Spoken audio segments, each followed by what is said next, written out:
दफ्तर से छुट्टी होते ही अमित बाहर निकला, पर उसे घर जाने की जल्दी नहीं थी, क्योंकि घर का कसला स्वाद हमेशा उसके मन को बेमजा करता रहता था। अमित की घरेलू जिंदगी सुखद नहीं थी। बीवी बात बात पर लड़ती रहती थी। उसे लगता था कि जैसे वह लड़ने का बहाना ढूंढती रहती है, इसीलिए वह देर रात को घर पहुंचता, जैसे तैसे खाना खाता और किसी अनजान की तरह अपने बिस्तर पर जाकर सो जाता।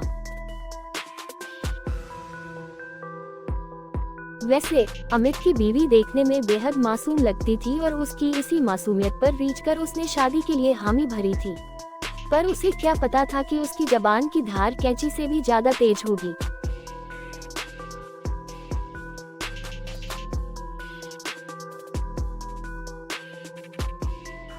केवल जबान की बात होती तो वह जैसे तैसे निभा भी लेता, पर वह शक्की भी थी।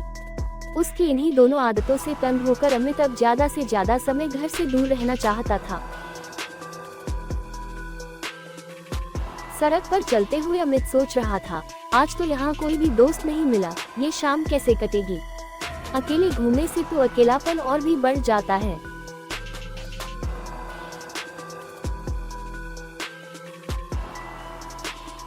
धीरे धीरे चलता हुआ अमित चौराहे के एक और बने बेंच पर बैठ गया और हाथ में पकड़े अखबार को उलट पलट कर देखने लगा। तभी उसके कानों में आवाज आई, गजरा लोगे बाबूजी? केवल 10 रुपए का एक है। अमित ने बगैर देखे ही इनकार में सिर हिलाया, पर उसे लगा कि गजरे वाली हटी नहीं है।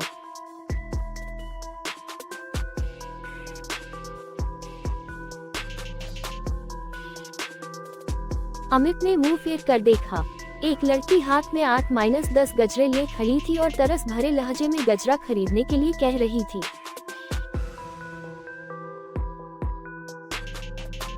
अमित ने फिर कहा, नहीं चाहिए।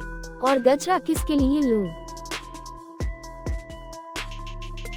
लड़की को कुछ उम्मीद बंधी। वह बोली, किसी के लिए भी सही, एक ले लो बाबूजी। अभी तक एक भी नहीं बिका है, आपके हाथ से ही बोहनी होगी। अमित ने गजरे और गजरे वाली को ध्यान से देखा। मैली कुचली मासूम सी लड़की खड़ी थी, पर उसकी आंखें चमकीली थी। लाओ, एक दे दो, अमित ने गजरों की ओर देखते हुए कहा। लड़की ने एक गजरा अमित के आगे बढ़ाया और उसने जेब से 20 रुपए का नोट निकालकर उसे दे दिया। खुले पैसे तो नहीं हैं, ये पहली ही बिक्री है।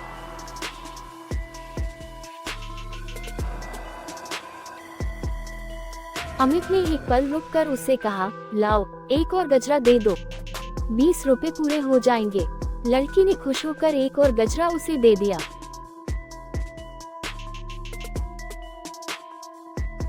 जब वह जाने लगी तो अमित ने कहा, जरा ठहरो, मैं 2 गजरों का क्या करूँगा, एक तुम ले लो, अपने बालों में लगा लेना। अमित ने धीरे से मुस्कुरा कर गजरा उसकी ओर बढ़ाया। लड़की का चेहरा शर्म से लाल हो उठा। अमित को उसकी आंखें बहुत काली और पलकें बहुत लंबी लगी। तभी वह संभला और मुस्कुरा कर बोला, लो, रख लो। मैंने तो यूं ही कहा था, अगर बालों में नहीं लगाना तो किसी को बेच देना या फुटकर पैसे मिल जाएं, तो 10 रुपए वापस कर जाना।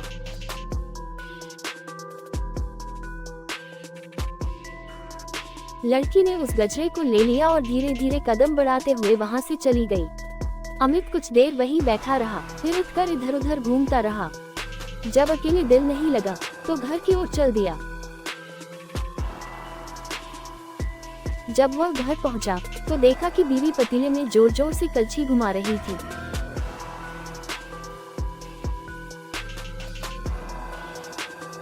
अमित चुपचाप अपने कमरे में चला गया। कपड़े उतारते समय उसे गजरे का ख्याल आया तो उसने सोचा कि जेब में ही पड़ा रहने दे, पर नहीं, बीवी ने देख लिया तो सोचेगी कि पता नहीं किसे देने के लिए खरीदा है।